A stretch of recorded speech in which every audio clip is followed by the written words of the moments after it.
안녕하세요. 결혼한 지 올해로 3년 차인 30대 여성입니다. 사랑만 있으면 그게 뭐가 됐든 극복할 수 있다는 어리석은 생각으로 남편과 결혼했어요. 그러니 한마디로 제 팔자 제가 꼬았지요. 그런데도 불구하고 여기 와서 이렇게 하소연을 하는 건 이마저도 하지 않으면 제가 정말 제명에 못 살 것 같아서요. 남편이 폭력적이고 무책임한 모습을 보일 때마다 그래도 내 남편이니까 내가 이해해줘야지, 내가 보듬어줘야지, 정말 도 닦는 마음으로 참았거든요. 그런데 이제 더는 안 되겠어요. 36살이란 제 나이가 이미 늦었다고, 모든 걸 단념하고 살기엔 너무 아깝다는 생각도 들고요. 남편하고는 사회생활을 하다 알게 된 사이예요. 당시 저는 의류회사를 다니고 있었고 남편은 거래처 직원이었죠. 처음엔 회사 일로 연락을 주고받았는데 그 횟수가 빈번해지다가 몇 번 만나면서 사적인 얘기도 조금씩 나누게 되고, 그게 계기가 되어서 알게 된 지 2년 만에 정식으로 연애를 시작했네요. 비록 사내 커플은 아니었지만 그래도 뒤에서 이런저런 말 나오는 게 싫어서 사람들한테는 알리지 않고 있다가 본격적으로 결혼 준비를 시작하면서 그동안 남편과 연애 중이었단 소식을 전했어요.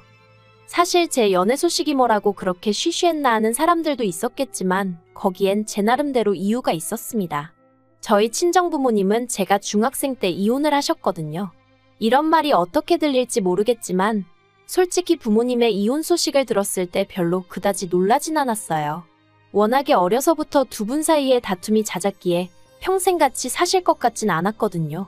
아무튼 그래도 뭐 외도를 했다거나 그런 건 아니었기에 비교적 원만하게 헤어지셨답니다.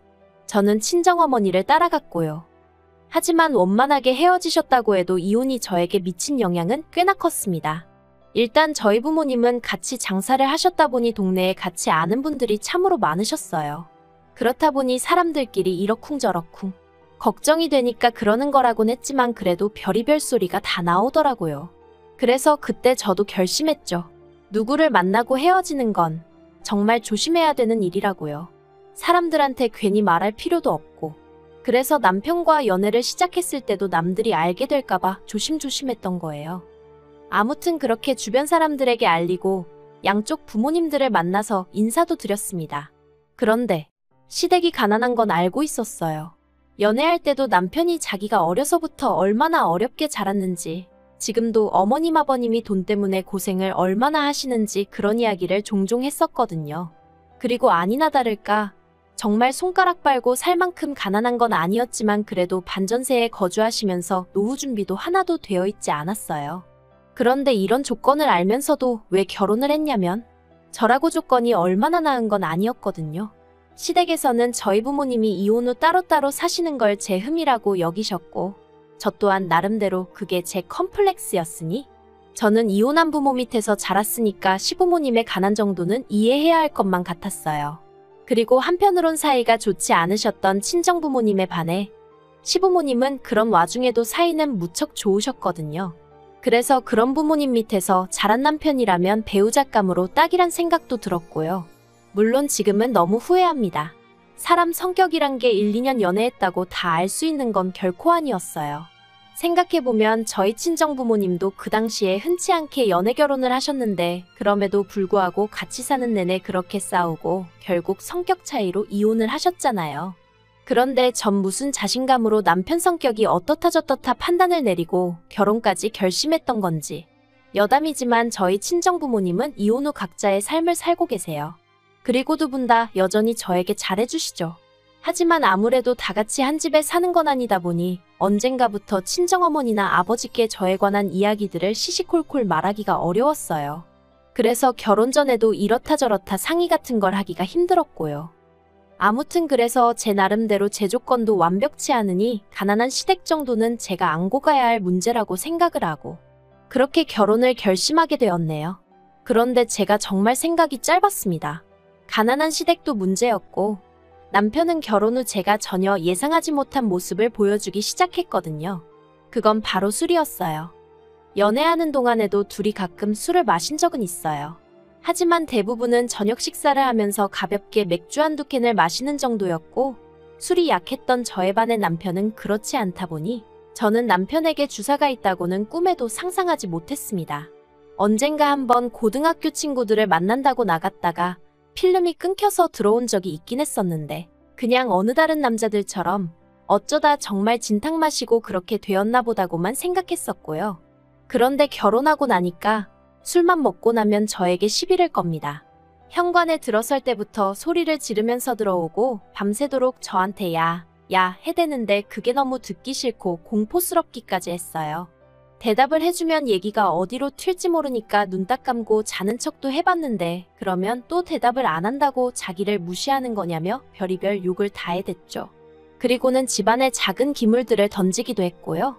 하지만 작은 기물이라고 해도 거실 바닥이고 안방 바닥에 널브러진 휴지곽이며 리모컨이며 깨진 화분 같은 걸 보고 있으면 그저 눈물만 주룩주룩 흐르더라니까요. 그런데 정작 당사자는 자기는 정말 아무 기억도 없다면서 평소처럼 여보 하고 나와서는 사과도 한 번 한 적이 없습니다.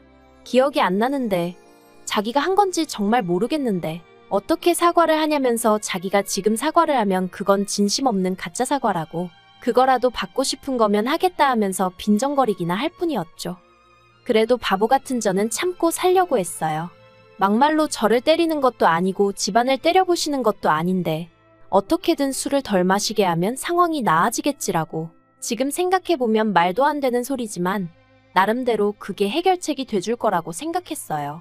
그래서 남편이 술약속이 잡히고 그럴 때면 어떻게든 빨리 들어오게 하려고 가진 술을 다 쓰기도 했는데 결론은 별로 소용은 없더라고요. 나중엔 아예 제 전화를 받지를 않았으니까요. 하지만 그래도 어떻게든 품고 살려고 했어요. 친정부모님도 이혼을 하셨는데 저까지 이혼을 한다고 하면 그래도 친정부모님 두 분 다 얼마나 속상해 하실까 하는 걱정도 되었고 말하기 좋아하는 사람들이 얼마나 신이 나서 떠들까 싶은 게 그런 건 이제 겪기 싫었죠. 그래서 어떻게든 제가 내린 결정을 책임지려고 했어요. 그런데 이젠 못하겠습니다. 주사 문제도 힘들어 죽겠는데 돈 문제까지 얽혀버렸거든요. 결혼 당시 시댁으로부터 받은 도움은 전혀 없어요. 반면에 친정에선 그래도 친정어머니가 3천, 친정아버지가 1,000만 원 해주셨죠. 그런데 이를 알고 시부모님께서 기껏 하신 말씀이 남편이 저보다 연봉이 높지 않냐 이거였는데 그래요. 연봉 자체만 놓고 말하자면 어머님 아버님 말씀대로 남편이 저보다 잘 벌었어요. 하지만 그러면 뭘 하나요? 주식이니 술이니 이래저래 저한테 주기도 전에 까먹는 돈이 얼마나 많았는데 그래도 저 별말 안 했습니다. 결혼 전에 약속한 생활비가 있었는데 그래도 그건 꼬박꼬박 가져다 주니까 그 외에는 남편이 어떻게 쓰던지 말던지 저도 신경 쓰기 싫고 머리 아프기 싫어서 말 안 했어요. 그리고 말이 나왔으니 말이지만 해주신 거 없다고 부모가 아닌 건 아닌데 그래도 가까이 산다는 이유로 그리고 이제 자식이 결혼까지 했으니 당신들도 남들처럼 효도 좀 받아봐야겠다는 말씀을 하시며 시도 때도 없이 저희를 불러대셨거든요. 점심 먹자, 저녁 먹자, 어디 맛집 가자, 영화 보러 가자. 그리고 그럴 때마다 돈은 의뢰껏 저희 부부가 냈고요. 그런데 어느 날 문득 제가 계산을 해보니까 그런 식으로 시부모님을 한 달에 적게는 5번 많게는 10번도 보더라고요. 그러니 그 돈이 얼마였겠어요. 그런데 친정부모님은 2년 동안 6번 뵈었습니다. 친정부모님이 멀리 사시고 따로 사신다고 해도 차이가 너무 심하잖아요. 그러니까 정신이 탁 드는 게 그러다 올해 초 어떤 계기로 제가 새로운 도전을 꿈꾸게 되었어요. 그런데 원래 도전이라는 게 돈이 없으면 어렵잖아요. 그리고 저는 절대 은연중에라도 뭘 바라거나 그런 뜻은 없었는데 별 생각 없이 친정어머니랑 통화 중에 얘기를 한 거죠. 배워보고 싶은 게 있는데 돈이 제법 들 것 같다. 지나가는 말처럼요. 그랬더니 친정어머니가 그러면 엄마가 좀 보태줄게 하시길래 제가 괜찮다고 안 도와주셔도 된다고 아주 손사래를 쳤거든요. 그런데 이튿날 친정어머니가 제 계좌로 2천만 원이랑 큰돈을 보내셨습니다. 이 돈이 어디서 났냐 하니까 어디서 나긴 엄마가 벌었지 하시는데 문득 이혼 후 혼자 고생하시던 친정어머니 모습이 생각나서 감정이 북받치더라고요. 그래서 이 돈은 절대 못 받는다 못 쓴다 했는데 괜찮다고 그냥 받으라며 꼭 뭘 배우는데 쓰지 않더라도 비상금으로 가지고 있으라셨어요. 아무리 가정주부라고 하더라도 얼마 정도는 주머니에 가지고 있어야 하는 법이라면서요. 그래서 제가 이거 안 줘도 나 돈 있어 하는데도 원래 엄마 마음이란 게 그렇지가 않다면서 그래서 더는 거절 안 하고 제가 갖고 있기로 한 거죠.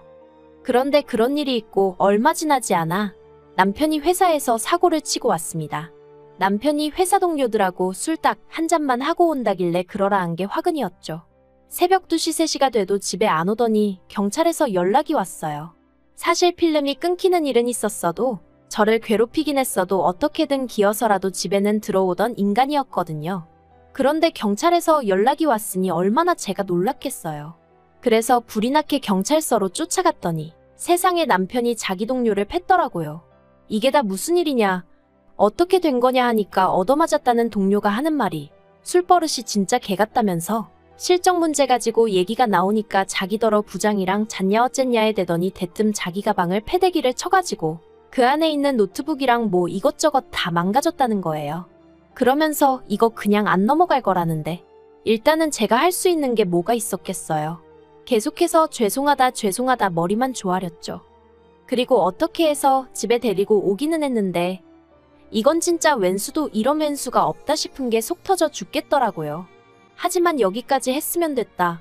나머지는 남편이 알아서 하게 내버려둘 심산이었습니다. 자기도 술 처먹고 사고를 치면 어떤 후폭풍이 오는지 알아야 할 거 아닌가 싶어서요. 그런데 바로 다음날 회사에 출근은 했는데 이제 회사에서도 난리가 났나 봐요. 그 맞았다는 동료가 저희 남편이 부장이랑 잤냐 어쨌냐 그랬다는 소리까지 다 얘기를 해서는 그 부장도 명예훼손으로 고소하겠다고 뒤집어지고, 그러자 회사에선 남편더러 합의해라. 합의하면 회사에서 내보내진 않겠다 그렇게 나오더랍니다. 남편이 그 이야기를 저한테 하면서 아주 징징거리고 쥐어짜대는데 솔직히 제 기분이요? 뭐 어쩌라고였어요. 내가 너 그렇게 술 처먹고 다닐 때 알아봤다 이거였죠. 그런데 남편이 합의해야 할 거 아니냐면서 저더러 돈 좀 달랍니다. 어이가 없어서. 그런데 저라고 여기까지 생각 못한 건 아니었거든요. 물론 회사 사람을 상대로 이런 일이 있을 줄은 몰랐지만 아무튼 그래서 제가 돈이 어딨냐, 당신 그간 나 생활비라고 얼마 떼주고 나머지론 다 뭐했냐, 당신이 알아서 해라 했습니다. 그랬더니 대번에 하는 말이 장모님이 돈 주신 거 있지 않냐는 거예요. 그건 어떻게 알았냐니까 그냥 어쩌다 제 통장 내역을 봤다면서 얼버무리는데 어이가 없어서. 그래서 그건 나 필요한데 쓰시라고 주신 거지, 당신 사고 친 거 수습하라고 주신 돈 아니라고, 그러니 꿈도 꾸지 말라고 했어요. 그리고는 제가 시부모님께 바로 전화를 걸어 지금 남편이 술 먹고 사고를 쳐서 한 1,000만 원 정도 필요하다고 하는데 어떻게 좀 도와주실 수 있냐 물었습니다. 그랬더니 수화기 너머로 깊은 한숨이 전해져 오더니 알겠다고 하시더라고요. 아무튼 그래서 그렇게 시부모님한테 1,000만 원 받아서 우여곡절 끝에 남편이 합의는 했는데 그 과정에서 내내 남편이 한다는 말이 자기 부모님은 돈이 없는데 이 돈이 어디서 난 건지 모르겠다. 형편도 어려운 분들이 자기 때문에 이 돈을 마련하시느라 고생하셨을 걸 생각하니 눈물이 난다. 말만 들으면 효자도 세상에 그런 효자가 없구나 싶을 정도였죠. 어이가 없었어요. 친정어머니가 주신 돈은 별거 아니라는 듯 빌려 쓰려고 들더니 아주 시부모님 돈은 벌벌 떠는 게. 그런데 제가 정말 이 인간 안 되겠구나, 이혼해야겠구나 생각하게 된 결정적인 이유는 따로 있었습니다. 알고 보니까 시부모님이 소위 사채를 쓰신 거였어요. 너무 황당해서 제가 시부모님께 도대체 무슨 생각으로 사채를 쓰셨냐니까 아들이 죽겠다는데 생각은 무슨 생각을 했겠냐며, 그런데 당신들은 사채이자가 그렇게 비싼 줄 몰랐다고, 어떡하면 좋으냐고 앓는 소리 죽는 소리를 해오셨거든요. 그러자 남편이 이게 다 저 때문이지 않냐면서 가지고 있는 돈으로 빌려주면 좋았을걸 그거 몇 푼이나 된다고 유세를 부려서 자기 부모님 사채까지 쓰게 만드느냐고 저한테 쌍욕을 퍼붓더라니까요. 어이가 없었죠. 애시당초 남편이 술 먹고 깽판만 치지 않았으면 이런 일이 안 생겼을걸, 거기까진 따지지도 않고 돈 들고 있으면서도 안 빌려주는 제 탓이라고 우겨대는 꼬락서니가. 그래서 제가 남편더러 그걸 말이라고 하냐, 이게 다 누구 때문인지 정말 몰라서 이러냐고 따지니까 아무튼 사채빚은 저더러 갚으랍니다. 됐다고 제가 화를 냈어요. 말도 말 같은 소리를 해야지 상대를 해줄 거 아니냐고. 그랬더니 남편이 그러면 저희 친정부모님께 전화를 할 거래요. 딸만 자식이고 사위는 자식도 아니냐고, 사위인 자기한테도 돈 좀 해달라고 할 거라나요? 제가 그러기만 해보라고 가만 안 둘 거라고 했습니다. 하지만 남편이란 작자가 아주 눈이 돌아가기라도 했던 건지 기어이 제 친정에 전화를 했더라고요. 다행히 친정어머니께선 어느 정도 돌아가는 상황을 알고 계셨기에 또 술 먹고 이런 소리를 하는 거냐 화를 내시곤 그대로 다시 저희 시부모님한테 전화드리고 난리도 그런 난리가 없었네요.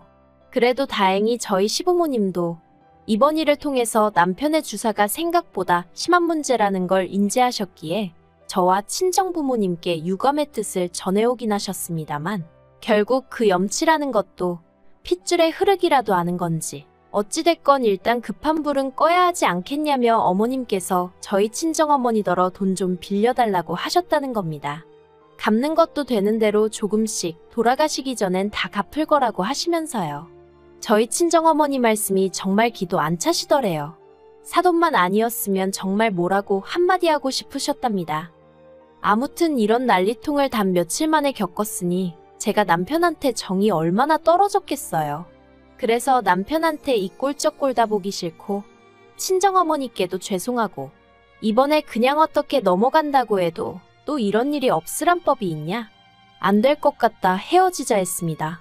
솔직히 이제 와서 말이지만 남편과 살면서 여러 가지로 실망을 했기에 이후로 제가 임신하는 게 걱정스러워 잠자리에 좀 소극적이었어요. 그 일로 남편과도 여러 번 아닌 게 아니라 다투기도 했었고요.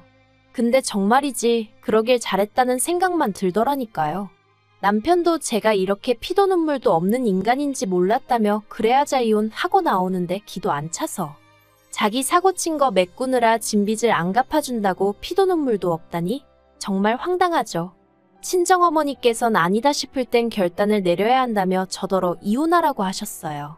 당신이 이혼을 하셨다 보니 행여나 쉽게 말한다 소리가 나올까봐 그간 몇 번이나 이혼하라 소리가 목구멍 끝까지 올라왔는데 참으셨었다며 이젠 정말 해야겠다고 이혼 그거 별거 아니라며 저더러 제 능력으로 벌어먹고 살 수 있는데 뭐가 걱정이냐 그리고 엄마도 있으니 기죽지 마라. 그 말이 어찌나 힘이 되던지 괜히 눈물까지 나더라니까요. 그래서 어제 남편하고 이혼 서류 접수했고요. 이제 시간만 흐르면 되는 상황입니다. 부디 한 달 동안 남편이 정신을 차린다던가 그래서 이혼만큼은 하기 싫어진다던가 그런 불상사는 없었으면 좋겠어요. 어머님 아버님께선 벌써 당신 아들이 어디 가서 저만한 며느리는 두 번은 못 데려올 거란 깨달음을 얻기라도 하셨는지 저한테 눈물로 호소를 하고 계시지만 어머님의 염치 없고 뻔뻔하신 태도도 제가 이혼을 결심하는데 한몫했거든요. 그러니 뭐 어머님의 눈물을 봐도 전 아무런 느낌이 없었어요. 아무튼 제가 제 팔짝 꼬았기에 제가 스스로 풀어봐야죠. 누굴 탓하겠어요. 그저 두 번의 같은 실수는 하지 않도록 조심하며 지낼래요.